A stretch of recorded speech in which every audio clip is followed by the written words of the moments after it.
بسم الله الرحمن الرحيم. قال الله تبارك وتعالى في كلام الكريم: يا داود إنا جعلناك في الأرض خليفة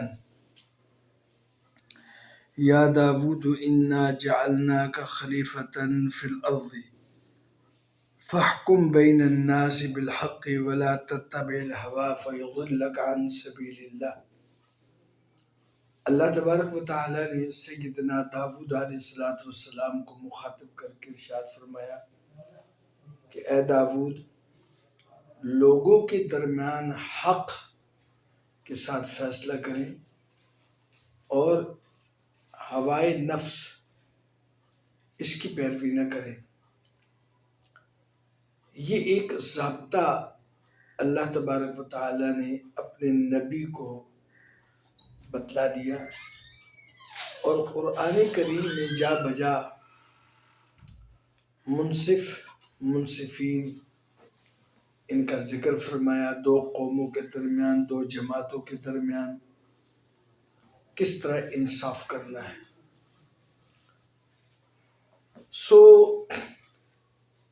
کسی بھی سلطنت، کسی بھی قوم کا ایک کلیدی ستون، مرکزی ستون وہ انصاف ہے۔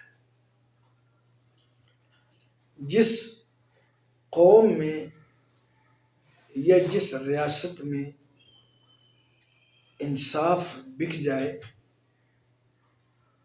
اور منصفین ہوائے نفس کی پیروی کریں تو پھر وہ قومیں اپنا وجود کھو دیتی ہیں، کیونکہ یہ ظلم ہے۔ کفر کی حکومت تو قائم رہ سکتی ہے، لیکن نہ انصافی اور ظلم پر کوئی حکومت، کوئی قوم باقی نہیں رہ سکتی۔ اسی لیے علماء کرام نے ایک قاضی، ایک جج، ایک فیصلہ کرنے والا، کسی قوم برادری کا سربراہ جس کی طرف لوگ رجوع کریں اپنے مقدمات کے اندر، اس کے لیے کچھ اوصاف قرآن و سنت نے ذکر فرمائے ہیں، اور پہلا ضابطہ اس میں یہ فرمایا کہ منصب قضاء کی اہمیت کا احساس رکھنا۔ جو اس منصب پر، جج کی کرسی پر بیٹھے، قاضی اور انصاف کی کرسی پر بیٹھے، وہ اپنے اس مرتبے کا احساس ہو، اس کو اہمیت اس کو معلوم ہو کہ اس کی کتنی بڑی اہمیت ہے۔ اس کے ہاتھ میں قلم کی طاقت ہے، اور یہ قلم کی طاقت قوموں کے عروج و زوال پر بھی اثر انداز ہوتی ہے۔ اسی طرح اس منصب پر جو فائز ہونا ہے، اس منصب کو طلب نہ کیا جائے، یہ تقاضا نہ کیا جائے کہ میں منصف بننا چاہتا ہوں، میں قاضی بننا چاہتا ہوں، میں جج بننا چاہتا ہوں۔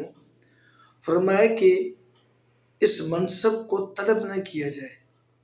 جس طرح آج کے دور کے اندر ان مناصب کے طلب کرنے کے اندر کیا کچھ پاپڑ نہیں بیلنے پڑتے، اور کیا اخلاقی گراوٹ تک اختیار کرنی پڑتی ہے، تو اسلامی نقطۂ نظر سے اس منصب کو طلب نہ کیا جائے، بلکہ اس منصب پر اہل علم اور اس علم کے جاننے والے وہ خود دیکھیں گے کہ کس کے اندر کیا صلاحیت ہے۔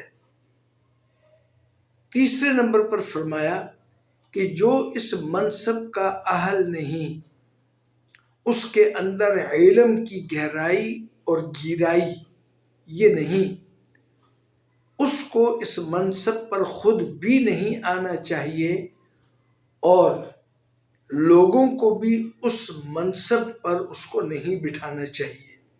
کیوں کہ اگر ایسے نااہل شخص کو اس منصب پر بٹھائیں گے تو پھر وہ گونا گو خرابیوں کا باعث بنے گا، اور اپنے فیصلوں کے اندر ہوائے نفس، اپنی خواہشات، غم اور غصہ اور زبان، علاقہ، برادری، وطن، یہ تمام چیز ممکن ہے کہ اس پر یہ اثر انداز ہوں، اور وہ اس تناظر میں کہ یہ میری زبان کا ہے، یہ میرے علاقے کا ہے، یہ میری قوم کا ہے اور یہ میرے محکمے کا ہے، تو وہ صحیح فیصلہ نہ کر سکے، کسی دباؤ میں ہو، اور اس دباؤ کے پیش نظر وہ فیصلہ صحیح نہ کر سکے۔ ایسا شخص نااہل ہوتا ہے کہ جو اخلاقی قدروں سے گرا ہوا ہو۔ چوتھے نمبر پر فرمایا کہ شریعت کے مطابق فیصلہ کرنے کی اس کے اندر صلاحیت ہو۔ اب اس شریعت کے مطابق کیوں؟ اس لیے کہ یہ ایک بہت بڑا منصب ہے، اور اللہ تبارک و تعالیٰ نے عدل کا حکم دیا ہے، اور اللہ تبارک و تعالیٰ قدیر بھی ہیں، عزیز بھی ہیں، اور اس کے ساتھ حکیم بھی ہیں، اور اس کے اندر حکمت بھی ہو۔ صرف قلم کی طاقت پر گھمنڈ نہ ہو کہ میں یوں کر دوں گا، میں یوں کر دوں گا، نہیں، بلکہ عجز، انکساری، یہ اس کے اندر بھری ہوئی ہو، تحمل، بردباری، دوسروں کی بات کو سننا، چاہے اس کا تعلق مدعی سے ہو یا مدعا علیہ سے ہو، اور ان سے مکمل طور پر ان کی بات کو سننا، یہ اس کے اندر تحمل ہونا چاہیے، سننے کا اس کے اندر یارہ ہونا چاہیے۔ تو فرمایا کہ ایسا آدمی نہ ہو کہ جو شریعت کے تقاضوں کو وہ پہچانتا نہ ہو، کہ کہاں کی ادھر کی اینٹ ادھر کا روڑا، بھانمتی نے ایک جو ہے نا وہ کنبا جوڑا، اس طرح نہ ہو، بلکہ ہر آیت کو، حدیث کو اور واقعات کو ان کے محل پر وہ فٹ کرنا اس کو آتا ہو، بے جا ادھر ادھر کی چیز ہے وہ رتب و یابس اکٹھا کرنے والا نہ ہو۔ اسی طریقے سے فرمایا کہ فیصلہ کرتے وقت اس کو اللہ تبارک و تعالیٰ کی طرف متوجہ ہونا ضروری ہے۔ کیوں کہ اگر اس کے فیصلے میں جان بوجھ کر کہیں فیصلہ غلط ہو گیا تو اللہ کی بھی ایک عدالت ہے، اور اس عدالت میں وہ کیا جواب دے گا کہ اس کے قلم سے، اس کی زبان سے کسی کا مال ضائع ہو گیا، کسی کی عزت پائمال ہوگی، کسی کا جان ضائع ہو گئی، تو اس کا جواب اس کو وہاں دینا پڑے گا، یہ اس کے ذہن میں استحضار ہو۔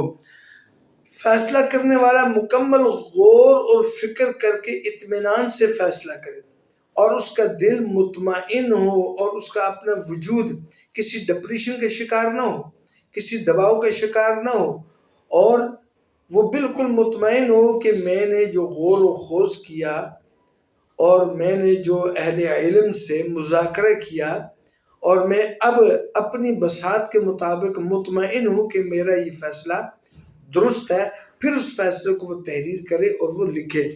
اسی طریقے سے فرمایا کہ غصے کی حالت میں فیصلہ نہ کرے۔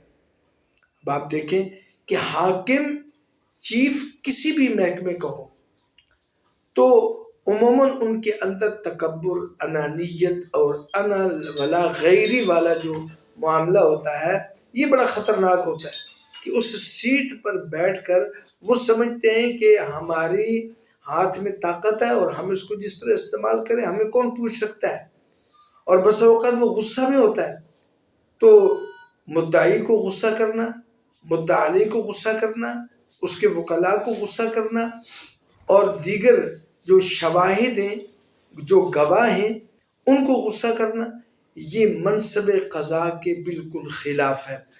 اسی طریقے سے فرمایا کہ قاضی، جج کے لیے یہ بھی ضروری ہے کہ وہ مدعی یا مدعا علیہ یا گواہ، ان کی چرب زبانی کو بھی وہ سمجھتا ہو کہ کون صحیح بات کر رہا ہے اور کون چرب زبانی سے کام لے رہا ہے. فریقین کے درمیان برابری کا وہ تقاضا بھی پورا کرے کہ یہ نہ ہو کہ یہ علاقہ، زبان، اپنا غیر اور ان کے درمیان وہ ترجیح دے، نہیں بلکہ برابری کی بنیاد پر فیصلہ کرے.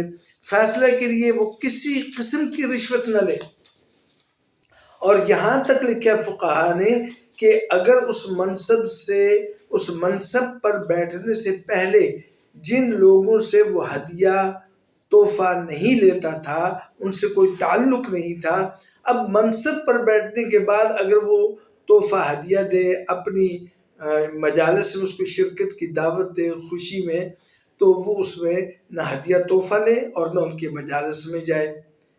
ہاں ابتدا سے اگر کسی سے کوئی دوست احباب ہے، ان سے لینا دینا ہے تحفہ، وہ ایک علیحدہ بات ہے، لیکن اس دور کے اندر اس پر بھی نظر ثانی کرنا چاہیے. اسی طریقے سے فرمایا کہ موضع تہمت، ایسی چیز جس میں اس کو تہمت لگنے کا خطرہ ہو کہ قاضی نے انصاف نہیں کیا یا اس کا جھکاؤ تھا، وہ مالدار اور امراء اقربا، ان کے لیے تو وہ بولنے میں نرم گوشہ رکھے اور مسکرا کر ان سے پیش آئے، اور دوسرے فریق سے وہ غصہ اور غم اور ان کے ساتھ وہ ترش رو طریقے سے پیش آئے. فرمایا کہ یہ بھی قاضی کے منصب کے خلاف ہے، ایسا بھی اس کو نہیں کرنا چاہیے. اسی طریقے سے ایک ہی معاملے میں دو قسم کے فیصلے نہ کرے، ایک کے لیے کچھ اور فیصلہ اور دوسرے کے لیے کچھ اور فیصلہ. کچھ دنوں سے یہ معاملات عدالتوں کے لوگوں کے اندر عام تام ہیں اور ایک ہیجان کی کیفیت پائی جاتی ہے. تو اس کے اعتبار سے ہم دیکھیں گے کہ جن قاضی صاحب سے یا جن منصف صاحب سے لوگوں کو ایک اعتراض اور لوگوں کو ایک خلفشار اور ہیجان کی کیفیت پائی جاتی ہے، آیا وہ ان اوصاف حمیدہ کے متصف ہیں یا اس میں کوئی فرق ہے؟ یہ آپ سنیں. جب وکیل صاحب بات کرنا چاہ رہے تھے تو انہیں نہ صرف 2 دفعہ کنٹیمپٹ کا تذکرہ کیا گیا، بلکہ یہاں تک کہا گیا کہ کمیٹی میں آپ کا کیس بھیج دیا جائے گا. پھر مدعی بات کرنا چاہ رہا تھا تو مدعی سے انہوں نے کہا کہ ہم نے بات نہیں سننی. مدعی کھڑا ہونا چاہ رہا تھا تو وہاں ہمیں اس وقت پتہ چلا کہ سیکیورٹی بلائی گئی ہے اور سیکیورٹی کا ذمہ دار مدعی کے پیچھے پہنچ چکا ہے اور اس نے مدعی کو نہیں کھڑا ہونے دیا. اور پھر مدعی نے کھڑے ہو کے یہ بات کی ہے کہ جی مجھے سیکیورٹی والے کھڑا نہیں ہونے دے رہے، میں آپ سے مجھے 1 منٹ سن لیں، جس پہ انہوں نے کہا کہ ہم آپ کو نہیں سنیں گے. تو یہ ماحول تھا. اس سے یہ بہت میں آسان لفظوں میں کر کے بتا رہا ہوں. مجھے اس ادارے کی بڑی عزت ہے اور میں اس ملک کے امن کو بڑا ملوز خاطر رکھتا ہوں ہمیشہ، لیکن یہ میں نے آپ کو بہت ایک پکچر بتائی ہے وہاں کیا تھی. آپ اس کو آپ سمجھ لیں. ہمیں صرف ہم چاہتے کیا ہیں؟ ہم چاہتے ہیں کہ پاکستان کا کیس ہے نا دونوں سائڈوں سے. مبارک ثانی بھی اس ملک کا نیشنلٹی ہولڈر ہے، مدعی بھی اس ملک کا نیشنلٹی ہولڈر ہے. تو فارنر یہاں کیا کر رہا ہے اس کیس کے اندر؟ اس کا کیا مقاصد ہے یہاں بیٹھنے کے؟ اور اگر وہ بیٹھتا ہے تو ہمارا ایک سسٹم ہے نا ڈپلومیٹک، وہ پورا سیٹ اپ اجازت لے کے آئے گا تو وہ اجازت لے کے آئے نا. جب میرا موبائل اندر نہیں جانے دیا جاتا تو ان کی ڈیوائس اندر کیوں جانے دی جاتی ہے؟ ان کی ڈیوائس اندر جانے جاتی ہے. یہ صرف یہ ایک کیس اٹھا ہوا ہے نا سوشل میڈیا پہ. اس سے 1 ہفتہ پہلے ایک اور قادیانی کو ضمانت دی گئی سپریم کورٹ سے. اس قادیانی کی ضمانت کے ٹائم پہ لیپ ٹاپ اندر بیٹھ کے اگر کوئی چلا رہا ہے فارنر تو وہ کیوں چلا رہا ہے؟ مجھے دکھ نہیں ہوگا؟ میں اس کو نہیں سمجھوں گا کہ میرا ادارہ جو ہے، میرا جو سسٹم ہے وہ یا تو اپاہج ہے یا وہ میرے ساتھ نہیں کھڑا یا وہ انصاف نہیں کرنا چاہ رہا. یہ امپریشن کیوں بار بار دیا جا رہا ہے؟ یا تو اس کے مقابلے میں مجھے بھی کمپیوٹر لے کر جانے دینا وہاں پہ. اچھا آپ سب کو کر دیں. وہاں پہ سینئر وکیل جو ہے سپریم کورٹ کا، اس کا موبائل بھی اندر نہیں جانے دیا جاتا. جی ہاں یہ تو ٹرو. اور یہ ٹھیک ہے نہیں جانے دیا جاتا، مجھے اس پہ اختلاف نہیں ہے، لیکن مجھے اس پہ اختلاف ہے کہ جو فارنر آیا ہے اس کو کیوں جانے دیا جا رہا ہے. could there be diplomatic privilege مثال کے طور پہ کوئی ایسی پروویژن موجود ہو؟ اگر کوئی آتا بھی ہے تو وہ پراپر چینل سے آئے گا نا، وہ رجسٹرار سے پرمیشن لے گا. جی تاکہ پتہ ہو کہ ڈپلومیٹک آ رہا ہے یا کسی ملک کا جاسوس آ رہا ہے. لیکن آپ یہ کہہ رہے ہیں کہ وہ بس آ کے بیٹھ جاتے ہیں. وہ آ کے بیٹھ جاتے ہیں, اس کے بعد ہر عملے کا اور ہر آدمی کا رویہ ہم سے چینج ہو جاتا ہے. That's very, very strong statement, sir.